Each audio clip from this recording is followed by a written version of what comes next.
하나님 말씀 보겠습니다. 열왕기 상 19장 3절부터 9절 말씀까지입니다. 그가 이 형편을 보고 일어나 자기의 생명을 위해 도망하여 유다에 속한 부엘세바에 이르러 자기의 사환을 그곳에 머물게 하고 자기 자신은 광야로 들어가 하룻길쯤 가서 한 로뎀나무 아래 앉아서 자기가 죽기를 원하여 이르되 여호와여 넉넉하오니 지금 내 생명을 거두시옵소서. 나는 내 조상들보다 낫지 못하나이다 하고 로뎀나무 아래에 누워 자더니 천사가 그를 어루만지며 그에게 이르되 일어나서 먹으라 하는지라. 본즉 머리맡에 숯불에 구운 떡과 한 병 물이 있더라. 이에 먹고 마시고 다시 누웠더니 여호와의 천사가 또다시 와서 어루만지며 이르되 일어나 먹으라. 내가 갈 길을 다 가지 못할까 하노라 하는지라. 이에 일어나 먹고 마시고 그 음식물의 힘을 의지하여 40주 40야를 가서 하나님의 산 호렙에 이르니라. 엘리야가 그곳 굴에 들어가 거기서 머물더니 여호와의 말씀이 그에게 임하여 이르시되 엘리야야 내가 어찌하여 여기 있느냐. 아멘. 동물의 왕국에서 맹수 사자가 자기 먹이를 낚아챌 때마다 궁금한 게 한 가지 있었는데 사자하고 호랑이하고 싸우면 누가 이길까? 그런 머릿속에 상상이 떠올랐습니다. 사자하고 호랑이 싸우는 거 본 적 있습니까? 사자와 호랑이는 서식지가 달라서 만날 일도 없고 물론 싸울 일도 없어요. 가끔 보면 사자 호랑이를 풀어 놓는 사파리에서 두 맹수가 싸운다고 하는데 영상을 통해서 간혹 본 적은 있습니다.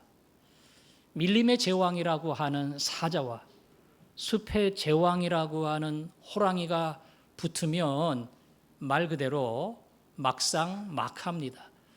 호랑이가 쫓길 때도 있고 사자가 쫓길 때도 있고 기세가 등등한 이 두 맹수의 힘을 누가 위고 누가 아래라 이렇게 분가름하기가 어렵습니다.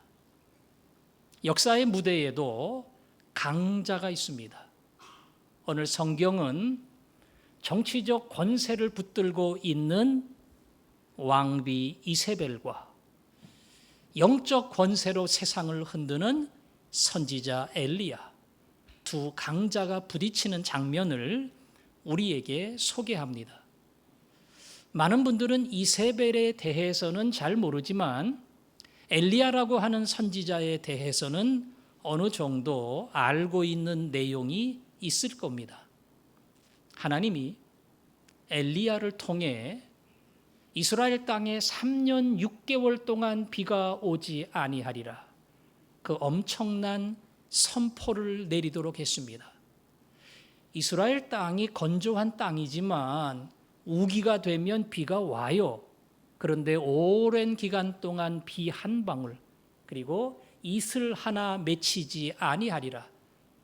자연의 현상을 말 그대로 거스리는 끔찍한 재앙이 이 땅에 임할 것이다. 그 말이 엘리야를 통해서 선포됐고요. 그리고 선포한 그대로 이스라엘 땅에 끔찍한 재앙이 시작이 됐습니다. 그 재앙이 끝나는 그 시점도 엘리야가 기도할 때에 3년 6개월의 가뭄이 끝나고 폭풍의 비를 하나님이 쏟아 주셨습니다. 엘리야는 이처럼 메시지를 전함과 동시에 기적을 보여주는 선지자예요. 여러분이 알고 있는 이사야, 예레미야, 혹은 에스겔, 다니엘 수많은 사람들이 있지만 엘리야처럼 기적을 보여준 선지자는 없습니다. 물이 안 나오고 먹을 것이 없을 때 하나님은 그를 사르밧 과부에게 보냈고요. 그 사르밧 과부가 한 끼 먹고 죽을 수밖에 없는 그 작은 양을 나에게 대접하여 바치라 요구했고요. 결국 통에 한 방울 가루도 없을 때에 엘리야가 약속합니다. 이 통에 가루가 없어지지 아니하고 이 병에 기름이 다하지 아니하리라. 한 끼 먹고 죽으려고 했던 사르밧 과부의 집안에 말 그대로 밀가루와 기름이 떨어지지 아니해서 비가 내리는 그날까지 계속 먹을 수 있는 한 가정을 살리는 놀라운 기적의 역사가 일어났습니다. 누굴 통해서? 엘리야를 통해서 그러한 일들이 일어난 겁니다. 아마 우리가 제일 잘 알고 있는 사건은 갈멜산에서 우상을 섬기는 선지자들과의 말 그대로 드라마틱한 전쟁의 사건이었을 겁니다. 그때 엘리야가 아합 왕에게 요청을 했습니다. 우상을 섬기는 선지자들을 다 불러서 내가 섬기는 하나님과 그들의 우상 중에 누가 진짜 신인지 많은 사람 앞에서 결투를 벌여보자. 그래서 850명의 바알과 아세라를 섬기는 우상의 선지자들이 왔습니다. 그 850명이 제단을 쌓고 이 제단 위에 불을 내려달라고 간곡하게 기도를 하고 몸을 헤치고 자해를 하면서 난리법석을 떨었지만 결국 응답하지 않았습니다. 엘리야는 홀로 남았지만 그 제단 위에 물을 붓고 그리고 하나님 앞에 간구할 때에 하나님이 불을 내려 제단을 다 살라버리는 그런 하늘의 역사를 일으켜 주셨습니다.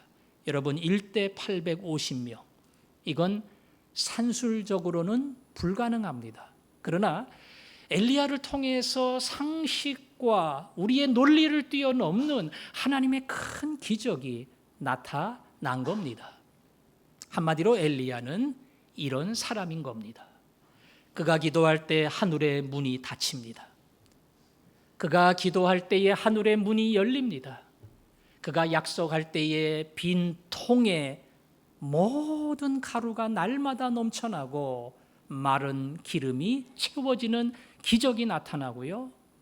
1대 850명의 가능성이 없는 싸움에서 850명을 무찌르고 백성과 함께 그들을 다 죽여버리는 그런 놀라운 승리를 경험하게 된 겁니다.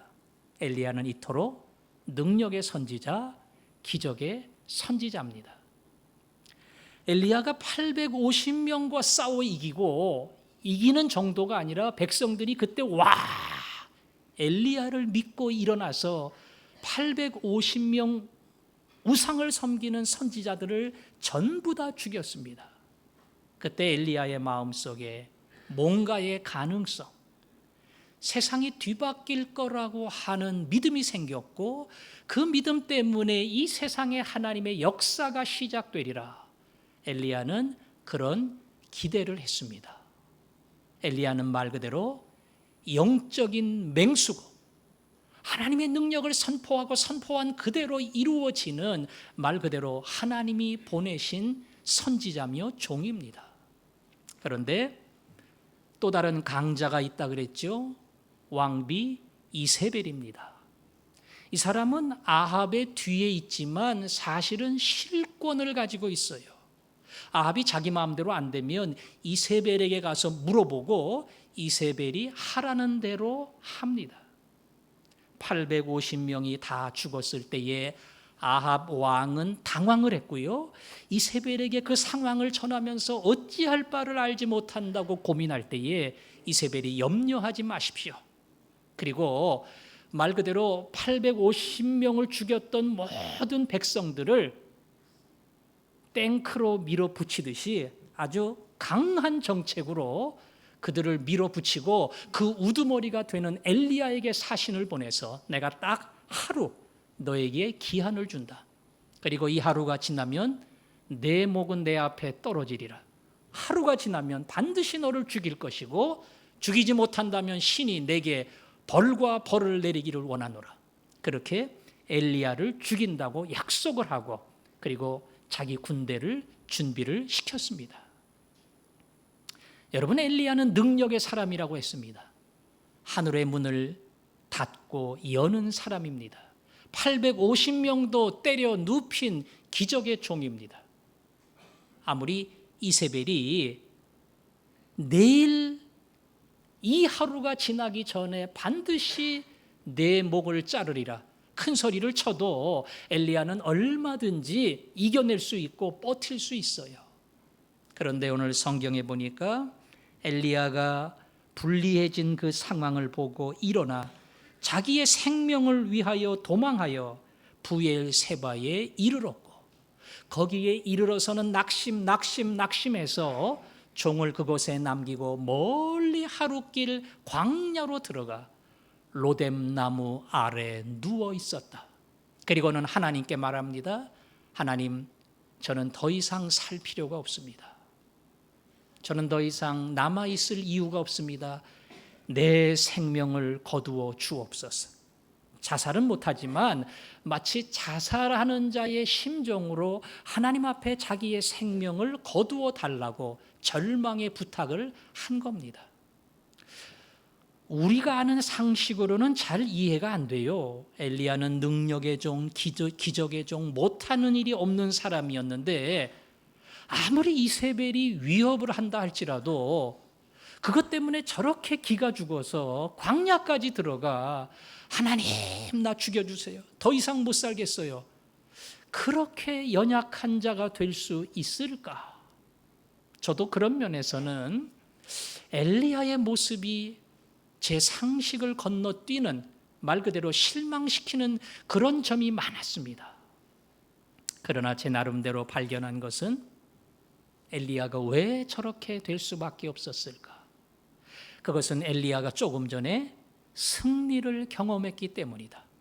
그가 말할 때 하늘의 문이 닫히고 열리며, 그가 말할 때 죽어가는 한 가정이 살아나며, 그리고 그가 나타날 때 850명을 때로 눕히는 놀라운 권능이 일어났기에 엘리야는 기대를 가지고, 엘리야는 소망을 가지고 이 악한 세상이 뒤집어지고 하나님이 원하시는 진정한 나라가 세워지리라, 거기에 대한 나름대로의 믿음이 확실했습니다. 왜? 백성들도 나를 믿었거든요. 백성들도 내 말을 믿고 따라서 그들이 그동안 대접해 주던 이방 우상의 선지자들을 다 죽였거든요. 그러니까 엘리야의 마음속에는 기대가 생기고 뭔가 이 땅과 사회와 민족이 달라진다고 하는 마음에 큰 소망이 생겼습니다. 그런데 그 소망이 말 그대로 기대와 다르게 하루 만에 무너질 때에 그 상처, 그 아픔은 어느 때보다 컸던 겁니다. 그냥 평상시 이렇게 달리다가 상처를 받으면 그저 그 상처의 깊이만큼 아플 겁니다. 그러나 쫙 올라가다가 그 상처에 타격을 받으면 그 깊이는 상상할 수 없을 만큼 엘리야의 마음속에 낙심과 절망을 심어줍니다. 엘리야가 거뒀던 승리, 엘리야가 맛보았던 응답, 보통 사람은 체험할 수 없었던 하나님의 놀라운 능력을 엘리야가 경험했기 때문에 그 다음에 다가오는 이세벨의 그 무서운 명령이 엘리야의 마음속에는 예상 밖에, 기대 밖에 견딜 수 없는 타격이 되어서 남들이 알 수 없는 깊은 골짜기로 떨어진 겁니다. 마귀는 종종 이렇게 다가옵니다. 넌 응답받았어. 하나님은 너와 함께. 그리고 앞으로 너를 통해서 놀라운 일들을 하실 거야. 우리로 하여금 믿음을 갖게 하고 기대하게 하고 하나님이 이루실 아름다운 미래를 생각하게끔 만듭니다. 그리고 강하게 칩니다. 내 미래가 상상대로 열리지 아니하고 전혀 예상하지 못했던 큰 고통이, 이전에 맛보지 못했던 큰 아픔과 건너갈 수 없는 거대한 장벽을 우리 앞에 두어서 말 그대로 도저히 넘어갈 수 없다고 하는 마음의 깊은 타격과 상처를 입힙니다. 이것이 승리 뒤에, 이것이 응답 뒤에 경험하게 되는 사단의 간교한 시험이고 우리를 일어나지 못하게 만드는 어찌 보면 사단의 작전입니다. 항암 치료를 받고 놀랍게 회복이 됐습니다. 절망적인 이야기를 듣고 불가능하다고 생각을 했지만 그러나 치료를 받고 기도하는 중에 하나님이 그에게 특별한 은혜를 주셨습니다. 이거는 한평생 잊혀질 수 없는 간증입니다. 하나님 불가능한 자리에서, 살 수 없는 자리에서 날 건져주시고 날 살려주셨으니 이것이 하나님의 은혜며 내 한평생 동안 함께하며 지켜주겠다는 하나님의 약속인 줄로 믿습니다. 이 고백이 자연스럽게 나오지요. 그런데 재발했어요. 이 재발된 상황은 더 심각합니다. 전이가 됐어요. 이전에 다 감사하고 하나님 나와 함께 하시고 그 불가능한 자리에서 승리를 경험하게 해주셨는데 더 심각한 상황이 벌어지고 고칠 수 없는 더 절망의 깊은 자리에 떨어질 때에 그거는 그 응답을 받아보지 않은 사람은 모를 만큼 낙심, 절망의 자리로 나를 데리고 갑니다. 우리는 자녀를 위해서 기도를 많이 합니다. 철이 들기를, 공부하기를. 어느 순간 자녀가 스스로 공부하려는 그런 의도가 있고 노력할 때에 우리는 그 기도의 응답을 이미 받은 겁니다. 하나님 너무나 감사합니다. 사람의 힘으로 못하지만 하나님이 그 일을 하셨습니다. 그런데 어느 순간 다시 무슨 이유로 공부를 안 하기 시작하고 포기하기 시작하고 멀어지기 시작하면 부모의 마음속에 낭만과 절망이 찾아옵니다. 하나님 응답해 주셨잖아요. 그래서 불가능한 일을 가능하게 해주시고 내 아들 내 딸이 저렇게 되도록 만들어 주셨는데 왜 또다시 저 힘든 자리에, 저 어려운 자리에, 그리고 저 괴로운 자리에 다시 버리시고 그리고 내버려 두셨습니까? 그런 고통이 아버지, 어머니의 마음속에 찾아오기도 합니다.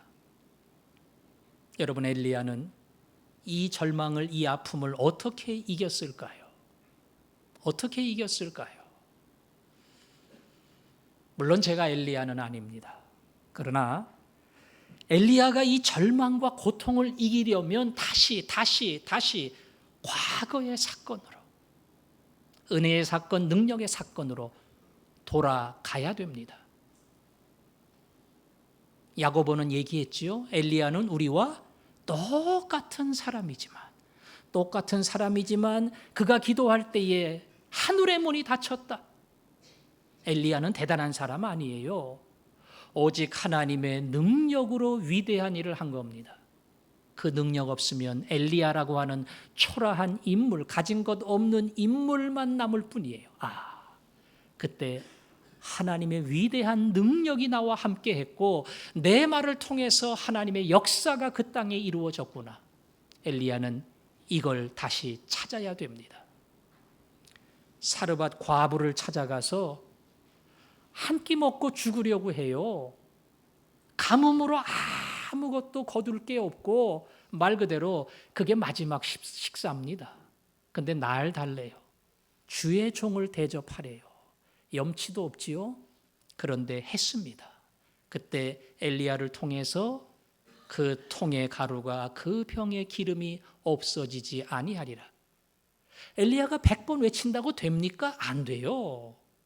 오직 하나님의 명령에 따라 말도 안 되는 한 그릇 대접을 받았고요. 그리고 대접했을 때에 그에게 그 가정이 살아나는 놀라운 미래를 약속해 줬습니다. 누가 한 겁니까? 하나님이 한 겁니다. 엘리야는 못합니다. 갈멜산에 850명 선지자와 붙을 때에 아예 제한도 하지 말아야 돼요. 세상 말로 하면 1대 100이 아니라 1대 850명과 싸우는 겁니다. 거기서 어떻게 이깁니까? 그러나 엘리야는 제안을 했고 불가능한 승리를 얻게 됐습니다. 그거 누가 했습니까? 하나님이 했습니다. 엘리야는 못합니다. 엘리야는 우리와 똑같은 사람입니다. 더 대단한 사람도 아니고 특별한 사람도 아니고 무슨 능력을 그 안에 간직하고 있는 존재도 아니에요. 하나님은 엘리야를 들어서 불가능한 수많은 자리에서 기적을 일으키고 엘리야를 승리의 사람으로 세웠습니다. 이걸 기억해야 됩니다. 나는 없지만, 나는 힘이 없고, 나는 재주가 없지만 나 같은 자를 통해 하나님이 놀라운 능력을 베푸셨다. 이걸 다시 찾아야 됩니다. 다시 이 기적을 붙들어야 됩니다. 그리고 하나님이 나와 함께 하신다. 그 사실을 확인할 때에 오늘 깊은 절망의 자리에 떨어질 수밖에 없지만, 그러나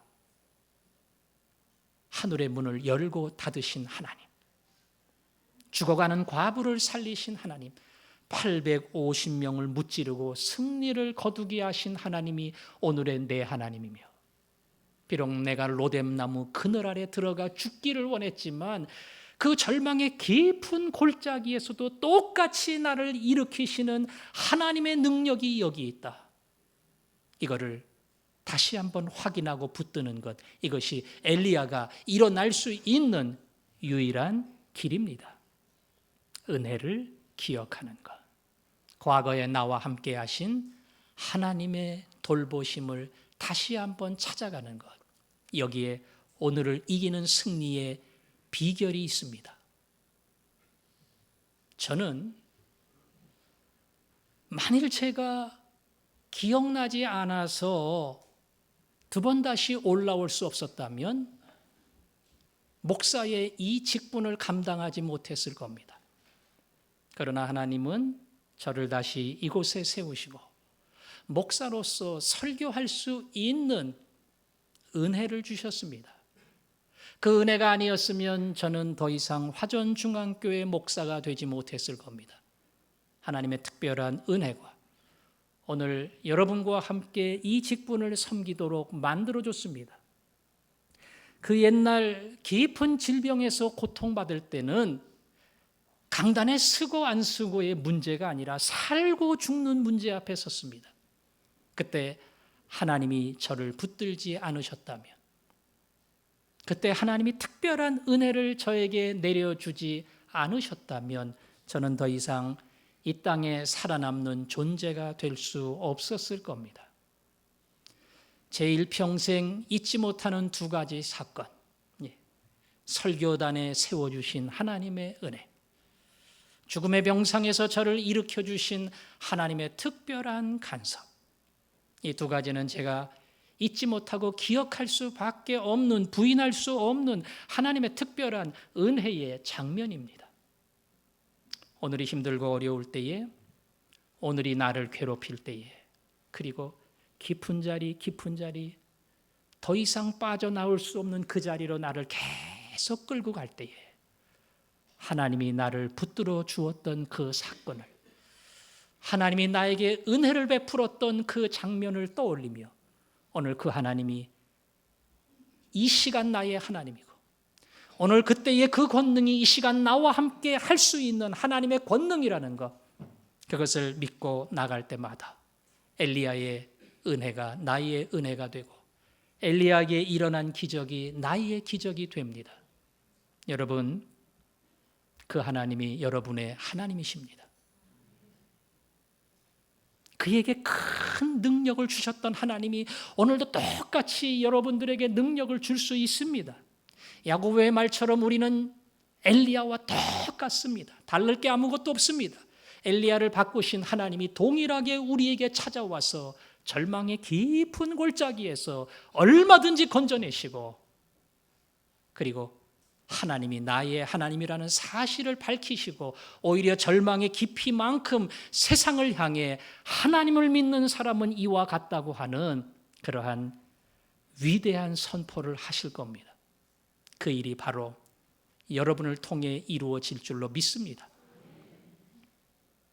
하나님은 엘리야가 절망 속에 있을 때 그의 천사를 보냈습니다. 천사가 엘리야를 어루만지면서 일어나라.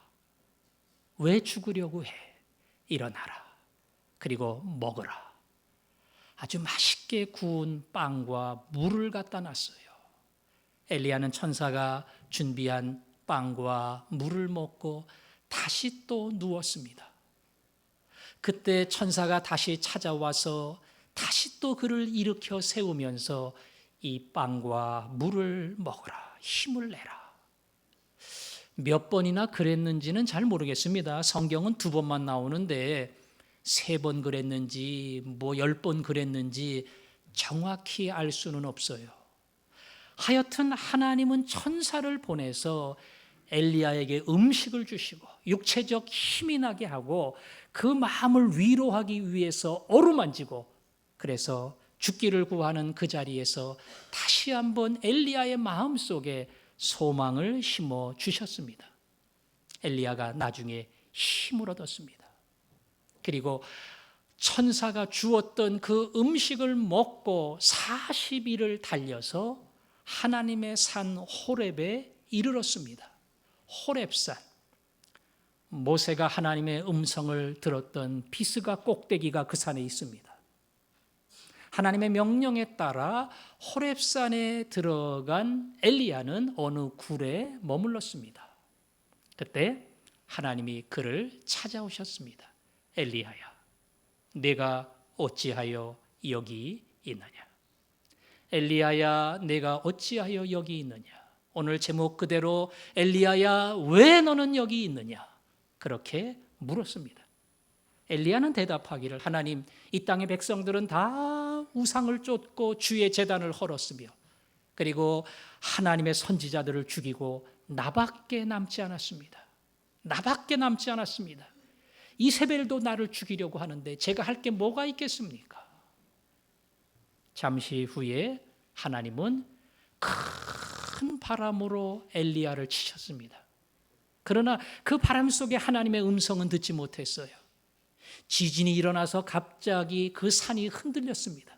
거기서도 하나님의 음성을 듣지 못했습니다. 막 거대한 불길과 같이 무언가가 타오르는데 거기서도 하나님의 음성을 듣지 못했습니다. 그리고는 세미한 음성, 조용한 음성, 엘리야야, 내가 어찌하여 여기 있느냐? 똑같은 질문을 하나님은 하셨습니다. 엘리야도 똑같은 대답을 했습니다. 대답했잖아요. 이 땅은 망했습니다. 선지자들 다 죽었습니다. 그리고 나밖에 남은 자가 없습니다. 여러분, 왜 하나님이 똑같은 질문을 2번이나 하셨을까?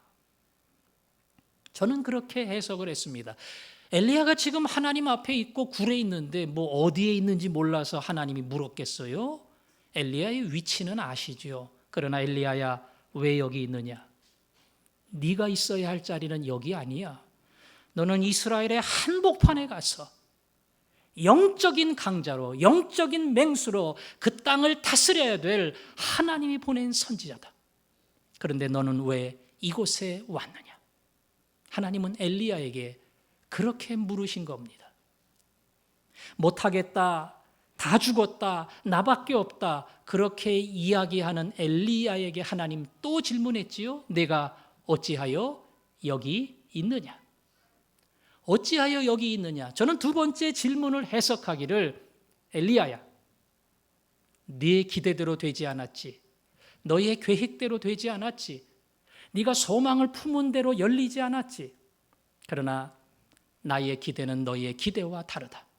나의 계획과 나의 소망과 내가 너를 통해 이루고자 하는 미래는 너와 다르다. 나는 너의 기대가 아닌 내 기대를 이룰 것이다.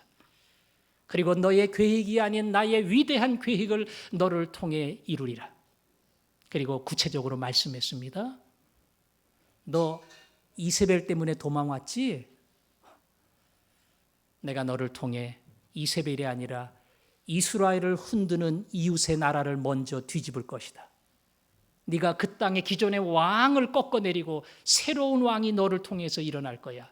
아합 왕, 이세벨, 그게 무슨 소용이 있느냐? 때가 되면 내가 이 땅의 모든 왕과 왕비도 다 꺾어버리고 진정한 강자가 네가 되리라. 언젠간 너는 이 땅을 떠날 것이다. 그러면 영적인 혼돈이 찾아올까 두려워하지 마라. 너의 뒤를 이을 영적 지도자를 내가 너를 통해 세우리라. 하나님은 그 말씀대로 했습니다. 이웃의 아람 나라가 무너지고 새로운 왕이 섰는데요, 다 엘리야가 기름 붓고 예언했어요. 아합 왕과 이세벨은 엘리야 죽인다고 큰 소리 쳤지만 나중에 혁명이 일어났어요. 높은 탑 위에 올라가서 백성들이 창밖으로 밀어던져서 엘리야의 예언처럼 개들이 그 피를 핥아먹었어요. 그리고 자기가 떠나기 전에 엘리사라고 하는 위대한 선지자를 세워서 엘리야보다 갑절의 능력을 가진 하나님의 종이 이스라엘 땅을 이끌어 가게끔 만들었습니다. 여러분, 이건 엘리야는 상상도 못했던 장면입니다. 그냥 백성이 막 그냥 으쌰으쌰 하고 엘리야를 도와주니까 뭔가 이루어지리라, 뭔가 달라지리라 기도했는데 그게 달라지는 게 아니고 그냥 하나님이 단번에 아합의 왕과 이세벨을 꺾어버리고 이방의 나라도 뒤집어버리고 영적인 판도도 바꿔버리는 놀라운 역사를, 상상 못한 장면을 엘리야를 통해서 이루시겠다는 겁니다. 너를 통해서 나는 그 일을 하리라. 요새 우리로 따지면 이 땅이 진정 하나님이 원하시는 정직한 사회로 바뀌고 이 땅의 목사와 교회가 새로워져서 존경을 받고 북한의 김정은이 다 무너지고 남북의 통일이 이루어지는 바로 그 일, 내가 너를 통해서 그 일을 하리라. 상상도 못할 일, 불가능하다고 생각하는 그 일을 내가 너를 통해서 그 일을 하리라. 하나님은 엘리야에게 그렇게 말씀하신 겁니다. 하나님은 오늘 우리에게 그렇게 말씀하시며 찾아옵니다. 왜 그렇게 기가 죽었느냐? 네 마음대로 안 돼서? 내 뜻대로 안 돼서? 네가 기대했던 미래가 열리지 않아서? 아니, 네 미래 안 열린다. 내 미래가 열린다. 내 계획이 아닌 나의 계획이 이루어지리라. 단 너를 통해. 너는 이제는 다 끝났다, 안 된다, 그리고 불가능하다 이러고 죽여달라고 외치지만, 아니, 나는 너와 같이 약한 자를 통해 이스라엘과 이웃 나라를 뒤집고 영적 세계를 열어가는 놀라운 일을 너를 통해 나는 반드시 이루리라. 기죽지 마라. 죽기는 왜 죽어? 너를 통한 나의 계획을 안다면 너는 얼마든지 일어날 수 있다. 기운을 차리고 이 자리에서 일어나라. 그게 엘리야에게 하나님이 주신 약속입니다. 여러분, 예수 믿는 사람은 이런 위대한 약속을 받습니다. 예수 믿는 사람은 세상을 다스리는 영적 지도자입니다. 돈이 없고 사회적 지위가 없어서 시시해 보인다 할지라도 하나님이 영적인 권세를 나에게 주셔서 세상을 이끌어가고 세상을 다스리는 그러한 최고 강자의 위치를 나에게 허락하셨습니다. 바울은 죄수로 붙들려 포승줄에 묶여 있을 때에 이스라엘 땅에서 2년 동안 투옥되어 여러 번 재판을 받았습니다. 유다의 왕 아그리빠 앞에서 재판을 받을 때에 많은 고관들이 참여했습니다. 바울은 늘 하던 대로 내가 왜 이 자리에 올 수밖에 없었는가? 박해자였던 자기가 다메섹에 가다 예수를 만나고 그 예수 때문에 증거자가 되고 오늘 이 자리에 억울하게 내가 붙잡힐 수밖에 없었다. 남들이 볼 때는 가장 초라한 사람, 가장 불행한 사람, 마치 가장 인생 바닥에 떨어진 사람처럼 보이지만 바울은 담대하게 얘기했습니다. 여러분 다 나처럼 됐으면 좋겠습니다. 내가 묶인 것 외에는, 이렇게 포승줄에 잡힌 것 외에는 여러분이 다 나처럼 됐으면 좋겠습니다. 영적인 강자로 그들을 향해서 여러분 나와 같이 되기를 원합니다. 그렇게 선포한 겁니다. 나중에 바울은 그가 호소한 대로 로마에 압송되어서 마지막 재판을 받게 되었는데 그 배가 광풍을 만납니다. 그리고 모든 물건 다 버리고 며칠 동안 막 껌껌한 바닷속에서 갈 길을 찾지 못하다가 모든 사람이 생명을 포기했습니다. 거기에는 선장도 있고 선원도 있고 죄수를 끌고 가는 백부장도 있고 군사도 있고, 죄수는 맨 밑에 핫발이에요. 볼 것도 아무것도 없어요. 말할 자격도 없어요. 그런데 바울이 하룻밤 지난 다음에, 고통의 하룻밤이 지난 다음에 담대하게 얘기합니다. 여러분 다 산다. 여러분 한 명도 안 죽는다. 어젯밤에 하나님이 내게 말씀하시기를, 바울아 너는 꼭 로마에 가서 복음을 증거해야 된다. 그렇기 때문에 이 배가 뒤집혀질 수가 없고, 그렇기 때문에 이 배에 있는 모든 사람은 살게 되리라. 어젯밤 하나님이 나에게 말씀하셨으니 여러분 겁먹지 마라. 기죽지 마라.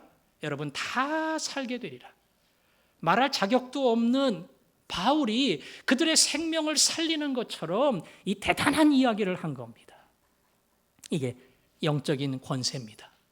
하나님이 믿는 자에게 주신 특별한 은혜입니다. 우리를 약하게 하는 것은 간단합니다. 건강입니다. 조금만 힘들면 우리는 낙심합니다. 돈 문제입니다. 나를 힘들게 하고 가정을 힘들게 하면 지칩니다. 그러나 하나님은 우리에게 말씀하십니다. 그게 힘들어서 로뎀나무 아래 그늘에서 한숨 쉬며 답답해하는 자요. 로뎀나무는 크지도 않아요. 조그만 나무입니다. 광야에 큰 나무도 없어요. 그런 나무 그늘 아래 겨우 머리를 집어넣고 죽기를 구하는 초라한 엘리야야, 너는 원래 그런 사람이 아니야. 아니, 나는 너를 그런 사람으로 남겨놓지 않는다. 엘리야야, 일어나라. 뭐 먹는 문제? 야, 그 문제 가지고 매이지 마라. 건강 문제? 그것도 내가 책임진다. 맨날 먹는 거, 건강한 거, 이거 가지고 인생 살려면 그게 어떻게 하나님의 사람이 될 수 있겠느냐. 나는 그 모든 것을 건너뛰어서 너를 진정 하나님이 원하시는 위대한 존재로, 필요한 존재로 세우리라. 그것이 여러분에게 주시는 하나님의 약속인 줄로 믿습니다. 그래서 하나님 앞에 나가세요. 하나님, 저 힘듭니다. 저 더 이상 못 갑니다. 저 너무 이 골짜기가 감당할 수 없을 만큼 저를 괴롭게 합니다. 하나님, 저를 도와주시고 로뎀나무 아래에 있는, 그리고 호렙산에 찾아간 엘리야를 향해 너 왜 거기 있니? 너 왜 이렇게 힘이 없어서, 왜 기죽어서, 왜 지쳐서 그 자리에 남아있니? 말씀하시는 그 음성을 제가 듣게 하여 주옵소서. 한 주간 새벽기도 여러분이 나오시면서 그 낙심의 자리에서 일어나기를 원합니다. 절망의 골짜기에서 헤어나오기를 원합니다. 그리고 엘리야에게 주셨던 위대한 약속이 나를 통한 하나님의 약속이라는 사실을 꼭 듣고 그 자리에서 일어나서 하나님이 원하시는 약속의 자리, 힘을 얻어 그 자리로 나아가는 주의 종들이 되기를 주님의 이름으로 축원합니다.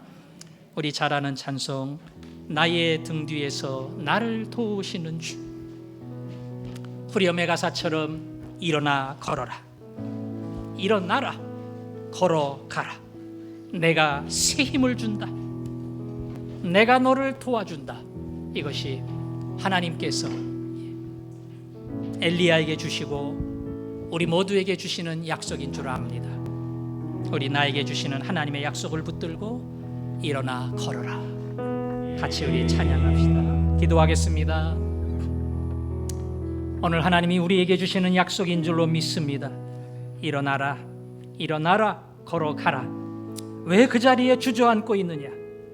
내가 너를 통해서 이룰 위대한 일을 상상하라. 가정을 바꾸며 교회를 바꾸며 세상을 바꾸리라. 오늘 나를 향해 말씀하시는 하나님의 소원을 귀를 열어 들으시고 하나님, 제 마음을 열어 주옵소서. 우리 한 목소리로 기도하겠습니다. 하나님, 우리는 조그만 일에도 금방 낙심하고 한숨 쉬고 그리고 절망하는 연약한 자들입니다. 그러나 주님 찾아와 천사를 통해 말씀하시며 일어나라, 먹으라, 어루만져 주시니 감사합니다. 더 이상 주저앉지 않기를 원하고 일어나기를 원하며 더 이상 탄식하기를 원치 아니하고 찬송하기를 원합니다. 나를 통해 이루실 하나님의 놀라운 일들을 바라보기를 원하며 나를 통해 가정과 교회와 민족이 바뀌는 놀라운 역사들이 이루어지게 하시고 이 믿음을 가지고 순종할 때마다 하나님이 하시는 일들을 우리의 눈으로 보게 하여 주옵소서. 아멘. 예수님 이름으로 기도합니다. 아멘.